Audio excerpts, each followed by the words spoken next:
L'annonce qui a figé la France? Les premières notifications ont commencé à apparaître sur les téléphones, d'abord discrètement, puis en cascade, comme une onde de choc impossible à contenir. Sur X, anciennement Twitter, un message publié par un compte vérifié a semé le trouble. Une déclaration imminente du fils de Jean Dujardin. Personne n'aurait pu imaginer ce qui allait suivre. Quelques minutes plus tard, la vidéo a été mise en ligne. Tremblante, tournée dans un cadre intime, presque étouffant, elle montrait un jeune homme au regard vidé, les traits marqués par une nuit sans sommeil. C'était son fils.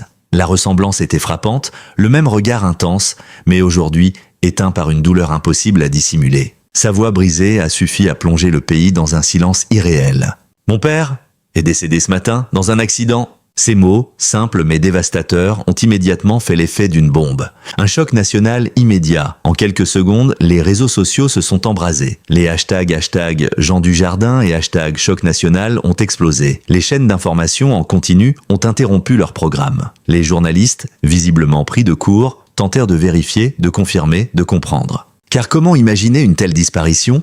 Jean Dujardin n'était pas seulement un acteur, il était une figure, un symbole du cinéma français moderne, un homme qui avait su traverser les générations, passant de la comédie populaire aux rôles les plus exigeants jusqu'à conquérir Hollywood. Son sourire, son charisme, sa manière unique d'habiter l'écran, tout cela semblait éternel. Et pourtant, les premières informations sur l'accident. Très vite, des éléments ont commencé à émerger. L'accident aurait eu lieu à l'aube, sur une route secondaire en périphérie de Paris. Selon des témoins, le véhicule de l'acteur aurait perdu le contrôle dans un virage avant de percuter violemment un obstacle. Les conditions exactes restaient floues. Pluie, fatigue, problèmes techniques, aucune hypothèse n'était écartée. Les secours seraient intervenus rapidement, mais l'impact aurait été d'une violence extrême, trop violent. Un silence pesant entourait les détails, comme si même les autorités hésitaient à dévoiler toute la réalité. Une famille plongée dans l'incompréhensible pendant ce temps, la famille de Jean Dujardin s'était retirée dans une discrétion absolue. Aucune déclaration officielle, hormis cette vidéo bouleversante. Les proches, amis et collaborateurs affluaient vers leur domicile, certains en larmes, d'autres incapables de prononcer un mot. Les images captées par quelques paparazzi montraient des visages fermés, choqués, comme suspendus dans une réalité qu'ils refusaient encore d'accepter. Comment pouvait-on perdre un homme comme lui, du jour au lendemain? Les réactions du monde artistique. Très vite, les hommages ont commencé à pleuvoir. Des acteurs, réalisateurs, producteurs, en France comme à l'international, ont exprimé leur stupeur. Certains messages étaient de court, presque incapables de contenir l'émotion. Impossible. Dis-moi que ce n'est pas vrai. Une partie du cinéma français vient de disparaître. D'autres, plus longs, retraçaient son parcours, saluaient son talent, évoquaient des souvenirs personnels, des tournages, des rires partagés. Mais tous avaient un point commun, l'incrédulité. Une disparition entourée de zones d'ombre. Malgré l'émotion collective, une question persistait. Que s'était-il réellement passé? Pourquoi si peu d'informations précises? Pourquoi ce silence autour des circonstances exactes? Certains internautes ont commencé à émettre des doutes. Des théories ont émergé, parfois absurdes, parfois troublantes. Accident ou autre chose? Le mystère s'épaississait. Et au cœur de ce chaos, une seule certitude demeurait. La France venait peut-être de perdre l'un de ses visages les plus emblématiques. Un pays en attente de réponse, au fil des heures, l'émotion ne faiblissait pas. Des rassemblements spontanés ont commencé à se former devant certains lieux symboliques liés à la carrière de Jean Dujardin. Des bougies, des fleurs, des messages manuscrits, comme si chacun cherchait à dire au revoir sans y croire vraiment. Car au fond, une question hantait tous les esprits. Et si ce n'était pas toute la vérité, les vérités que l'on tente de cacher? À mesure que les heures passaient, une chose devenait évidente, quelque chose ne collait pas. L'émotion nationale était toujours là, immense, presque écrasante. Mais derrière les hommages, derrière les images de bougies et de fleurs, un autre phénomène prenait de l'ampleur. Plus discret, plus inquiétant. Le doute, des incohérences troublantes, les premiers rapports officiels évoquaient un accident de la route banal. Trop banal. Un virage mal négocié, une perte de contrôle, un choc violent. Et pourtant, certains journalistes spécialisés ont rapidement pointé du doigt des incohérences. Pourquoi aucune image claire du véhicule n'avait été diffusée? Pourquoi les témoins directs restaient-ils silencieux? Et surtout, pourquoi les autorités refusaient-elles de préciser l'état exact de la voiture après l'impact? Dans un pays où chaque détail est généralement disséqué, cette absence d'information sonnait comme une anomalie. Le témoignage qui dérange, puis en début d'après-midi, tout a basculé une seconde fois. Une interview improvisée a été publiée sur une chaîne locale. Un homme, visiblement nerveux, affirmait avoir été présent à proximité du lieu de l'accident. Son récit était différent. très différent, ce n'était pas un simple accident. La voiture roulait normalement, puis d'un coup, comme si quelque chose avait lâché, ou comme si quelqu'un avait perdu le contrôle brutalement. Il hésitait, cherchait ses mots, puis il a ajouté une phrase qui a immédiatement enflammé les réseaux. « J'ai entendu un bruit, avant l'impact. Pas un bruit normal, un bruit. Mais quel bruit ?» Une vidéo supprimée, puis retrouvée quelques minutes après la diffusion de ce témoignage, une courte vidéo amateur est apparue en ligne. Floue, instable, filmée de loin. On y distinguait une voiture, supposément celle de Jean Dujardin, quelques secondes avant l'accident. La vidéo n'a été visible que pendant 17 minutes. Puis elle a disparu. Supprimée, mais pas assez vite. Certains internautes avaient déjà téléchargé le fichier. Des captures d'écran ont commencé à circuler. Des analyses image par image ont été publiées. Et ce que certains affirmaient avoir vu a glacé le sang de milliers de personnes. Une trajectoire anormale, un mouvement brusque, et surtout une impression étrange, comme si la voiture avait été déstabilisée par une force extérieure. Le silence des autorités face à cette montée de spéculation, tout le monde attendait une réaction officielle. Elle n'est jamais venue, ou du moins, pas comme prévu. Un bref communiqué a été publié en fin de journée. L'enquête est en cours. Aucune conclusion ne peut être tirée à ce stade. Nous appelons au respect de la vie privée de la famille. Rien de plus, pas de détails, pas de clarification, pas de réponse aux rumeurs. Ce silence, au lieu d'apaiser les esprits, a eu l'effet inverse. Des théories qui se multiplient. Très vite, Internet s'est transformé en terrain d'enquête sauvage. Certains parlaient d'un problème mécanique dissimulé. D'autres évoquaient une fatigue extrême de l'acteur. Mais une théorie, plus sombre, commençait à prendre de l'ampleur. Et si ce n'était pas un accident? Les forums, les vidéos, les threads, tous semblaient converger vers une idée troublante. Quelqu'un savait quelque chose, et ce quelqu'un ne parlait pas. Un détail oublié refait surface. Au milieu de ce chaos, un ancien collaborateur de Jean Dujardin a publié un message discret, presque perdu dans le flot d'informations. Un message qui, pourtant, allait tout changer. Il m'avait dit, il y a quelques semaines, qu'il se sentait suivi. Cette phrase, d'abord ignorée, a été reprise, amplifiée, déformée. Mais une question essentielle en est née. Pourquoi un homme comme lui aurait-il dit cela? Était-ce une simple inquiétude passagère ou le signe de quelque chose de plus grave? La famille en sous pression, pendant ce temps, la famille restait silencieuse. Mais ce silence n'était plus seulement celui du deuil. Il devenait suspect. Certains internautes ont remarqué que la vidéo du fils, celle qui avait tout déclenché, avait été légèrement modifiée après sa publication initiale. Une coupe, quelques secondes en moins, un passage supprimé. Pourquoi? Que contenait cette version originale? Une vérité qui commence à émerger. À ce stade, une chose était claire. L'histoire officielle ne suffisait plus. Trop de zones d'ombre, trop de questions sans réponse, trop de coïncidences troublantes. Et surtout, trop de silence. Dans l'ombre de cette tragédie, une autre histoire semblait se dessiner. Plus complexe, plus dérangeante. Une histoire que quelqu'un, quelque part, tentait peut-être d'étouffer. Et si tout n'était qu'un début? Alors que la nuit tombait sur la France, une nouvelle information a commencé à circuler, encore plus explosive que toutes les précédentes. Une source anonyme affirmait détenir un enregistrement audio capté quelques minutes avant l'accident. Personne ne savait encore ce qu'il contenait. Mais une chose était certaine, si cet enregistrement existait vraiment, alors la vérité pourrait être bien plus choquante que tout ce que l'on imaginait. L'enregistrement interdit, la nuit venait à peine de tomber lorsque la rumeur est devenue réalité. L'existence d'un enregistrement audio, évoqué quelques heures plus tôt, n'était plus une simple hypothèse.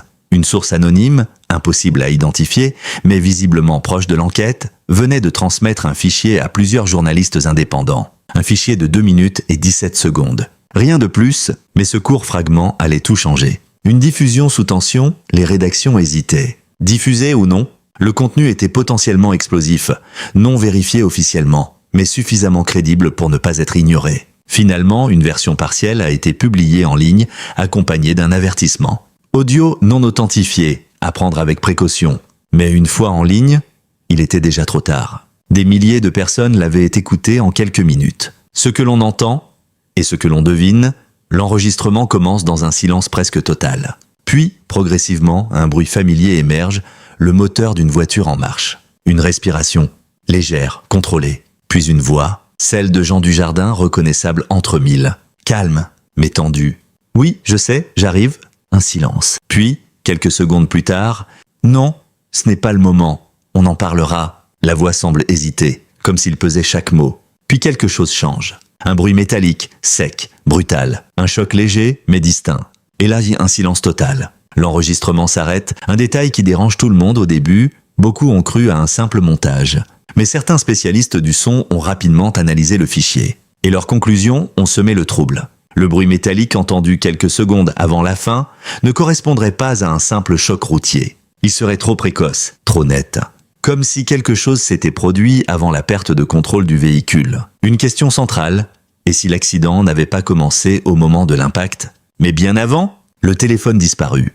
Un autre élément est venu compliquer encore davantage l'affaire. Selon une fuite provenant d'une source interne, le téléphone personnel de Jean Dujardin n'aurait jamais été retrouvé sur les lieux de l'accident. Disparu, introuvable. Pourtant, c'est précisément ce téléphone qui aurait servi à enregistrer l'audio. Alors, une question s'imposait, comment cet enregistrement avait-il pu être récupéré si l'appareil lui-même avait disparu ? La piste d'un rendez-vous secret, en croisant plusieurs informations, certains journalistes ont commencé à reconstituer les dernières heures de l'acteur. Un détail a particulièrement retenu leur attention.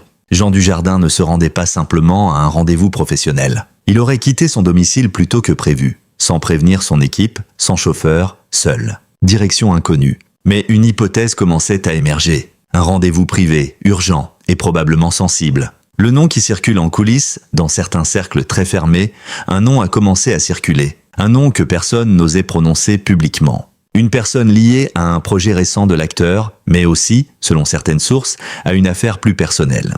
Rien n'était confirmé, mais plus les heures passaient, plus ce nom revenait. Toujours le même, comme un écho impossible à ignorer. Une pression invisible pendant ce temps, plusieurs journalistes ayant travaillé sur l'affaire ont signalé des phénomènes étranges. Des appels anonymes, des demandes insistantes de ne pas publier certaines informations, des contenus supprimés sans explication. Coïncidence ? Ou tentative de contrôle ? Difficile à dire. Mais une chose devenait évidente. Quelqu'un quelque part ne voulait pas que cette histoire soit creusée davantage. Le fils brise à nouveau le silence, puis, tard dans la nuit, un nouvel élément a bouleversé l'opinion. Le fils de Jean Dujardin a publié un second message. Plus court, plus direct, mais surtout plus troublant. Tout ce que vous entendez n'est pas faux, mais tout n'est pas vrai non plus. Une phrase énigmatique, qui n'apportait aucune réponse, mais qui confirmait une chose essentielle. Il savait. Une vérité à deux visages. À ce stade, deux versions s'affrontaient. La version officielle, un accident tragique, malheureux, sans implication extérieure. Et l'autre, celle qui prenait forme dans l'ombre, celle qui s'appuyait sur des détails, des silences, des incohérences. Une version où l'accident n'était peut-être qu'une conséquence, pas une cause. Le point de rupture. À minuit passé, un dernier événement est venu faire basculer l'affaire dans une toute autre dimension. Un journaliste indépendant a annoncé en direct qu'il détenait un document confidentiel, un rapport préliminaire, jamais destiné à être rendu public. Et selon lui, ce rapport contenait une information capitale. Quelque chose avait été retrouvé dans le véhicule, quelque chose qui ne devrait pas s'y trouver. Et si tout changeait maintenant ? Personne ne savait encore ce que contenait ce rapport. Mais une chose était certaine, si cette information était confirmée, alors l'histoire ne serait plus celle d'un accident, mais celle d'un secret. Un secret que certains étaient prêts à tout pour protéger. La vérité que personne ne voulait entendre, le document a fini par être dévoilé. Pas officiellement, pas dans une conférence de presse, mais dans une fuite silencieuse presque clandestine. Un rapport préliminaire, signé, daté, authentifié. Et cette fois, il n'y avait plus de place pour le doute. Ce qui a été retrouvé dans le véhicule. Selon ce rapport, les enquêteurs avaient découvert un élément inattendu à l'intérieur de la voiture de Jean Dujardin. Un dispositif, discret, difficilement visible au premier regard, mais bien réel. Un système électronique partiellement endommagé, situé à proximité du tableau de bord. Sa fonction exacte restait floue, mais une chose était certaine. Il ne faisait pas partie du véhicule d'origine. Une hypothèse glaçante, puis confirmée. Au départ, les experts ont envisagé plusieurs scénarios. Un ajout technique lié à un projet, un dispositif de surveillance, une simple modification mécanique. Mais après analyse, une conclusion s'est imposée. L'appareil aurait pu interférer avec les systèmes électroniques de la voiture, de manière imprévisible. Brutale. L'accident n'était pas un accident. Le rapport ne parlait pas explicitement de sabotage. Pas officiellement. Mais les mots utilisés étaient suffisamment clairs pour comprendre ce que les autorités refusèrent de dire. Une perturbation externe des systèmes ne peut être exclue. Cette phrase, froide, technique, portait en elle toute la tragédie. Car elle signifiait une chose simple. Jean Dujardin n'avait peut-être jamais perdu le contrôle. On le lui avait enlevé, le rendez-vous qui n'a jamais eu lieu. En parallèle, les enquêteurs ont réussi à retracer la destination finale de l'acteur. Un lieu isolé, en périphérie, loin des regards. un endroit où il devait rencontrer quelqu'un. Mais cette rencontre n'a jamais eu lieu. La personne attendue ne s'est jamais présentée. Ou peut-être n'a jamais eu l'intention de venir. Le fils face à la vérité. Dans les jours qui ont suivi, le fils de Jean Dujardin est apparu une dernière fois devant les caméras. Cette fois, il ne tremblait plus. Sa voix était stable. Mais son regard avait changé. Plus dur, plus lucide, comme s'il avait compris quelque chose que le reste du monde refusait encore d'accepter. Mon père n'était pas un homme imprudent. Un silence. Puis, et je pense qu'il savait. Ces mots ont résonné bien au-delà de l'interview. Un secret trop lourd car oui. Au fil des révélations, une vérité plus profonde s'est dessinée. Jean Dujardin était impliqué dans quelque chose. Pas un scandale public, pas une affaire médiatique, mais quelque chose de personnel, de discret, de dangereux, un secret qu'il n'avait jamais rendu public. Un secret qui, peut-être, avait fini par le rattraper. Le silence final. Malgré tout, aucune enquête officielle n'a conclu à un acte criminel. Le dossier a été classé. Accident. Un mot simple, presque insultant face à la complexité des faits. Les médias ont progressivement cessé d'en parler. Les théories se sont dissipées. Le temps a fait son œuvre. Mais pas pour tout le monde, une mémoire qui refuse de disparaître. Dans certains cercles, la question reste ouverte. Dans certains regards, le doute persiste. Et dans le cœur de ceux qui l'ont connu, la douleur n'a jamais vraiment disparu. Car au-delà des théories, au-delà des rumeurs, il reste une réalité incontestable. Un homme est parti, brutalement, sans explication claire. La tragédie d'une vérité incomplète. Peut-être que la vérité complète ne sera jamais révélée. Peut-être qu'elle est déjà connue, mais volontairement enterrée. Ou peut-être, et c'est le plus cruel, qu'il n'existe pas de réponse simple. Seulement une succession de décisions, de hasards, de silences, qui ont conduit à un point de non-retour. Dernière image ce matin-là, le monde a appris une nouvelle. Mais ce qu'il n'a jamais vraiment compris, c'est pourquoi. Et si la vraie tragédie était là, pas dans l'accident, pas dans l'impact, mais dans tout ce qui l'a précédé, dans ce que personne n'a vu, dans ce que personne n'a empêché, et dans ce que peut-être personne ne voudra jamais révéler.